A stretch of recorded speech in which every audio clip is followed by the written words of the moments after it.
Hello, everybody. Welcome back to Cloud Wars Live. We're digging deep into the digital revolution that is changing everything about the business world. And we're delighted today to have a couple guests who are going to talk to us about the move that is occurring at, accelerating rate from mainframes to the cloud. We've got Scott Silk, who's the CEO of Astadia, and Walter Sweat, who's the CTO. Gentlemen, welcome to Cloud Wars Live. Great to be here today. Thank you so much. Pleasure to be here. Guys, Walter, Scott, just before we started the recording, man, we were talking about this just remarkable time that's going on now in the business world. And, this notion that mainframes would be around forever. And I think perhaps in some cases they will be, but you guys have sort of a ringside seat here to see what's going on and how companies are finding that in some cases, this whole surge into the digital revolution and the digital economy, the mainframes just aren't able to to perform what businesses need them to. So guys, if you could give us an overview of what's happening in this whole mainframe world and where you see it headed. If I can take this one, Walter, it's kind of interesting. People have been talking about how long mainframes would be around. And over the last couple of years, we saw a real acceleration in people exiting the mainframe for the cloud. And it's really driven by three things. The first one's actually the baby boomers retiring. I know that sounds like a strange comment to make, but leadership teams in companies now want to retire the mainframe before the staff that supports the mainframe retires, and those are baby boomers. So that's kind of the push in the industry. COVID-19, and I feel a terrible saying this, actually helped our business a bit because a lot of baby boomers are fearful of COVID and don't want to go back into the data center. So they're retiring early, further accelerating the run on mainframes. And then the last bit is the cloud players, AWS, Azure, Google. They're a crazy, these are three companies with trillion-dollar market caps fighting for cloud market share. And they're trying to grow their cloud business as fast as they can. So what are they doing? They're attacking the mainframes because that's where all the cloud consumption is going to be coming from in years to come. Yeah. So Scott, those factors too, in some ways you got the internal factor of the team, the people who know and love and have fed and watered these mainframes for years are moving out of the workforce. Externally, you've got, some, as you said, these incredibly powerful, dynamic hyperscaler companies coming in there. Is it a matter of, would you say also, is it that the mainframes are just not able to do what businesses need them to do these days? Yeah, that's a great question. It's really a perfect storm that's happening right now. The move off the mainframe is a perfect storm, but also if you take a look at the business drivers on why people are leaving, we talked about the human element.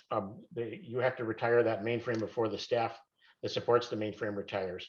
Secondly, it's a financial situation where when you move to the cloud, you can oftentimes save 60 to 80% of your annual operating budget.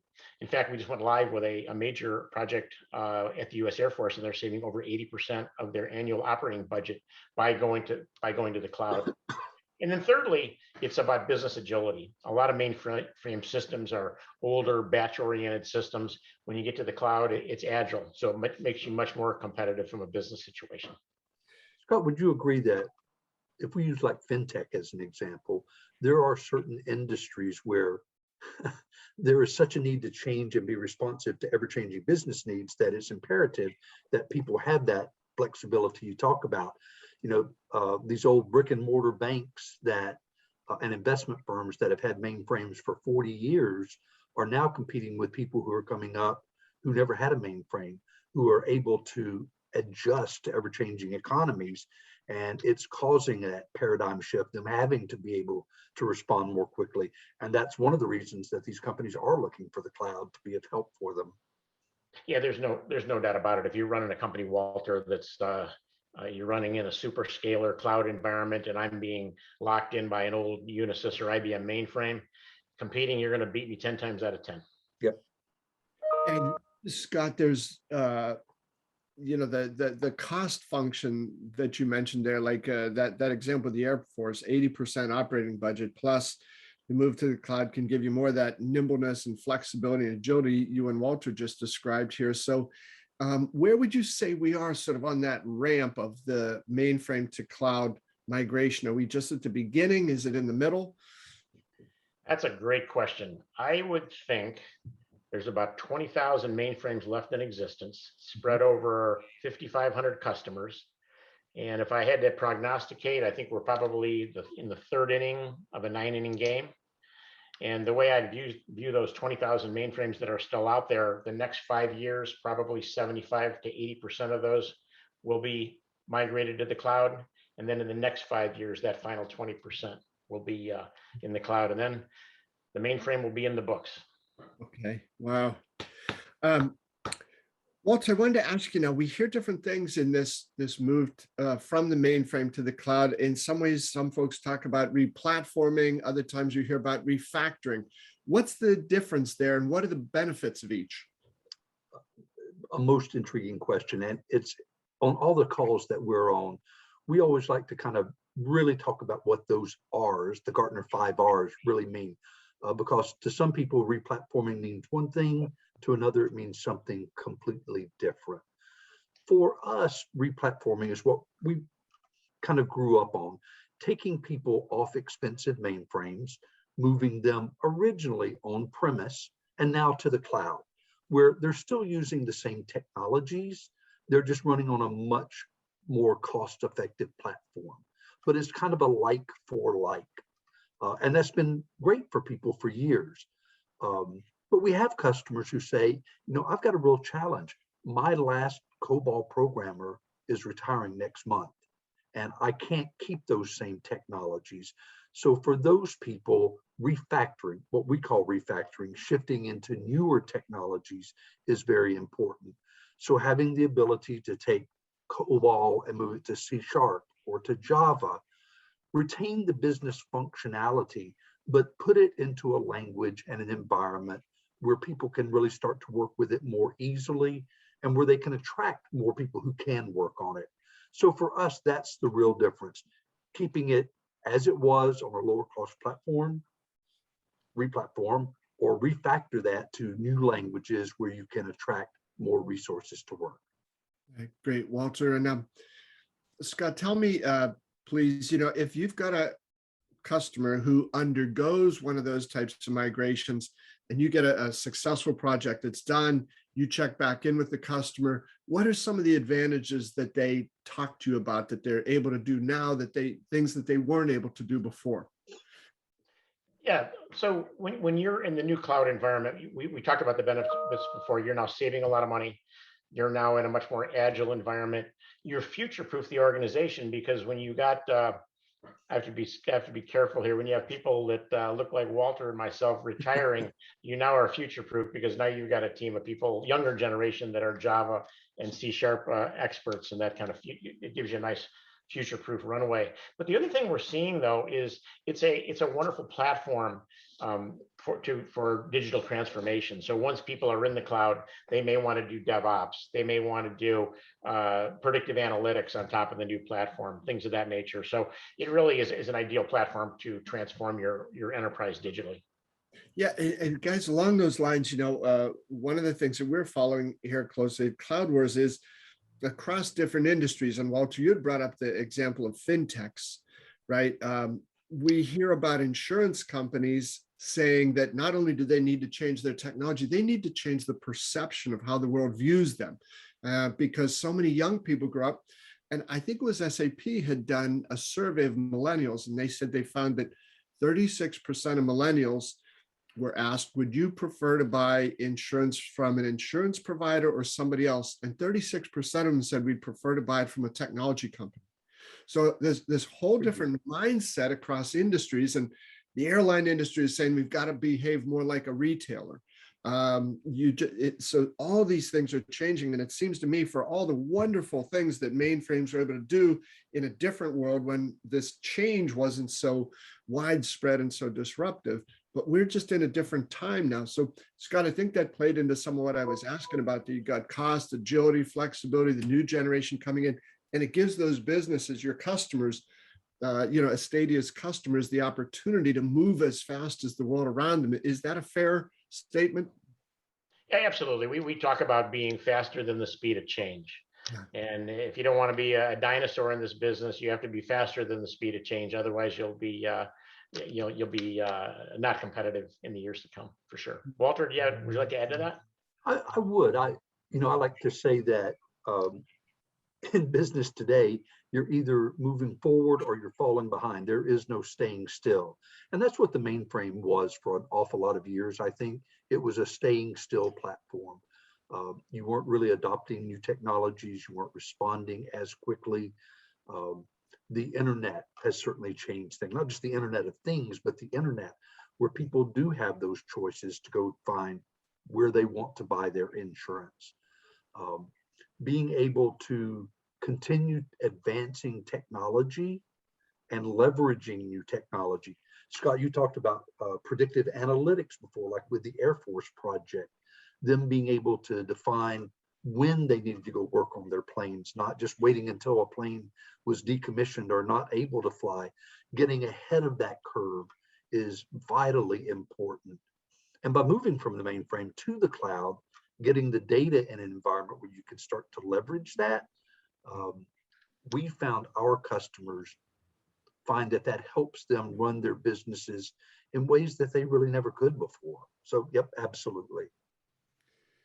So guys, it sounds like, Astadia didn't just, pop into existence here and you got lucky. What's the Astadia story, right? How were you in this? How did you come to be in this sweet spot right in the middle of this mainframe to cloud migration trend? Yeah, so historically, we started in the business in 1994. And we started moving, interestingly enough, Unisys mainframes to IBM, and then IBM and Unisys mainframes to distributed platforms, and now IBM and distributed platforms to the cloud environment. What we've learned in this 30-year journey, though, there are three things that make us, we feel, effective in the space. And the first thing is, when you move a mainframe to the cloud, it's more a mainframe project than a cloud project. Initially, a lot of people were thinking mainframe to cloud means cloud project. In reality, 85% of the work on a mainframe to cloud projects on the mainframe. So we encourage people, our best practices, we encourage specialization. And we are really, we have, I need a better analogy than this, but we tell people, God forbid, if you had brain cancer, would you go to your family doctor or would you find the specialist? Well, hopefully you'd be looking for the brain surgeon and you'd scour the country or the world for the best one. We like to think we're the brain surgeons in moving mainframe workloads to the cloud. Secondly, you can't beat experience, and oftentimes we'll compete with a global systems integrator that'll back up a bus with really bright, talented 28-year-old MBAs. In reality, to be effective in this space, I joke about this, but this visual is really good. We either have the no hair group or the gray hair group or the people that use a lot of hair products. And what I mean by that is our average consultant has 26 years mainframe experience. And oftentimes we're competing with really smart 28-year-olds. And we feel that experience is really important. And then the final bit that makes us successful is that specialized software assets and specialized methodology. And when you tie together the focus, the experience, and the tailored software and methodology, that translates into a very high project success rate for our clients. Yeah. What are a couple of the keys in that software methodology that Astadia has? Because I think, Scott, those 3 points you made are right on the mark. And if I guess I'm on the customer side, I know I have to do this, but I'm also realizing, gosh, if this goes sideways at all, this is going to be a big problem. So how do you reassure, those customers of yours that you've got the capability and the software know how to make this happen? It's a lot of it. Go ahead, Walter. Sorry, Scott. Age before beauty, Walter. we think it's important for customers to work with someone who's done 200 or 300 of these before. That's where the proof comes into play. And what Scott was talking about before, I think, is vitally important. Part of that methodology, recognizing that a mainframe migration is much more than just converting code and data and screens and JCL. Scott and I grew up on the mainframe. We believe in the mainframe. It's a wonderful environment. And the beauty of it is that it works the same way every day in the same way, giving the same good results. But it doesn't do it just because there's good code out there. There's a multitude of factors that come into play. A 20-year history or a 40-year history of building this mainframe up with all the technologies in play, that has to be replicated in the cloud environment. So we think it's important when we're talking to a customer to try to assure them that this is the right decision. It's helping them understand that we will account for everything they're doing on the mainframe, custom print handling and security, interfacing to the job schedulers that they have, not just converting code and data, but all that holistic view of what exists on the mainframe. We want them to understand it's hard work, but it's a methodology that has been proven, and we can just continue to replicate that with them. And that seems to help people appreciate that it's not an easy thing. You don't just push a button and have it happen. And you want people who've done this many times to give them that comfort level. Sure. So Scott and Walter, I know you've touched on some of these points before, but let me just circle back on this a little bit too, because this is, and I love those numbers, Scott, that you shared there, about 20,000 mainframes across 5,500 customers. We're about 20%, 25% of the way through here, moving forward like that. How is it that Astadia is going to be able to stand out among a lot of other competitors, right? Because I would think that, a hot market, high demand, you'll have some of the mainframe companies saying, I can do it. Some, whiz-bang new cloud companies saying, no, I can do it. Where does Astadia differentiate itself? Well, we talked a bit about our specialization, our focus, our experience, and our tailored methodology and software. But I think what's very important that translates into success. And we have a 97% project success rate in an industry where the success rate is 24%.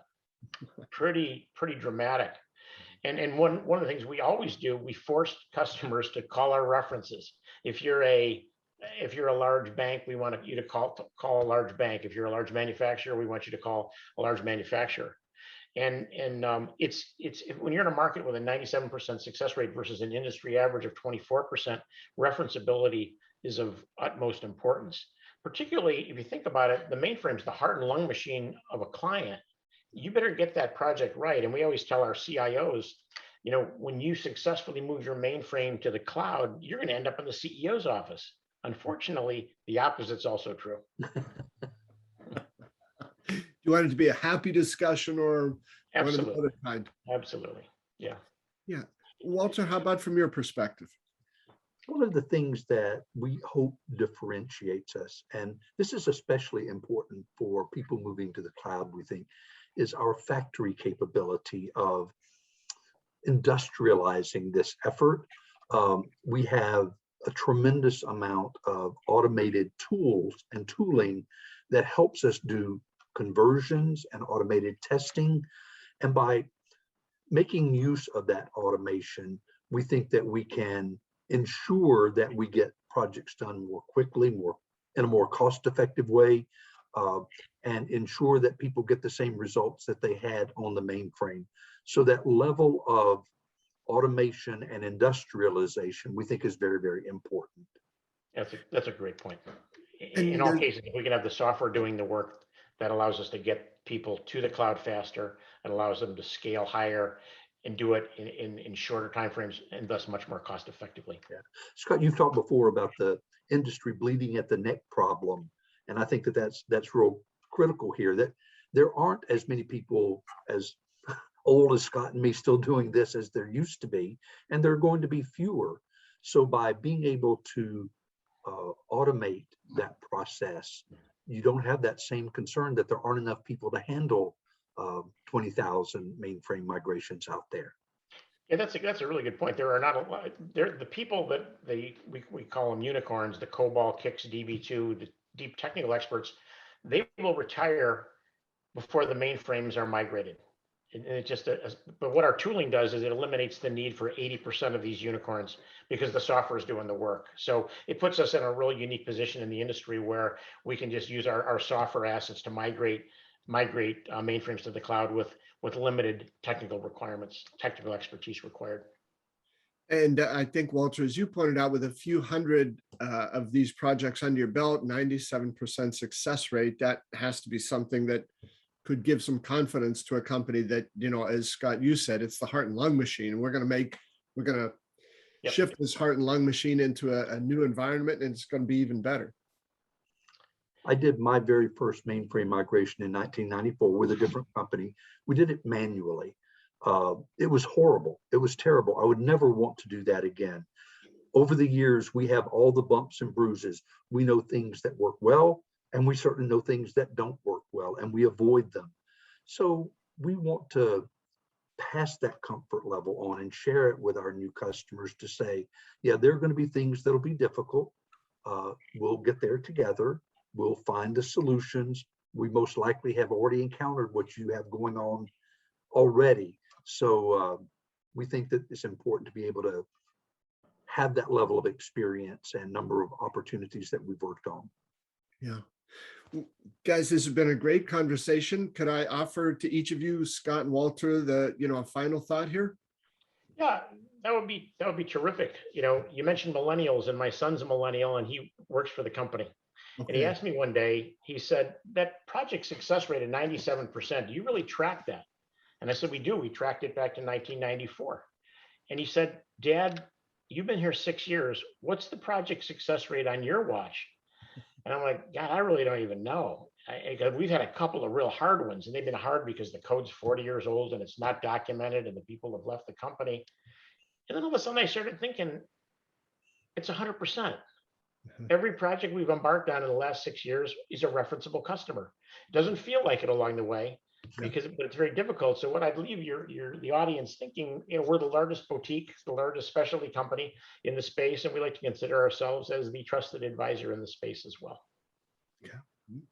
Thanks, I Scott. would just add, if I could, that for companies considering a migration from the mainframe to the cloud, take good note in that there are people who have done it and have done it for years. And the larger customers are starting to do it now, not just exploring it, not just talking about it, but have directives to actually follow that path. So it is doable. It is hard work, but the benefits can just be dramatic. So we hope that people will certainly consider that. Yeah, and now the Fortune 100 is doing it. And not too many years ago, it was for smaller, mid-size, and now the largest of the large are jumping on the mainframe to cloud bandwagon. So we're really excited about that. Oh, that's a fantastic story. Scott, Walter, thank you so much for sharing the story about what Astadia is doing, where it's headed, and some pretty impressive numbers in there about those growth rates. A lot of pressure on you, Scott, to keep that 100%. We aim high. Thank you. Great. Well, thank you, gentlemen, so much. This has been terrific. And folks in the audience, thanks to all of you for being with us. Glad you're able to hear the story about what Astadia is doing in the mainframe to cloud migration business. We'll see you next time.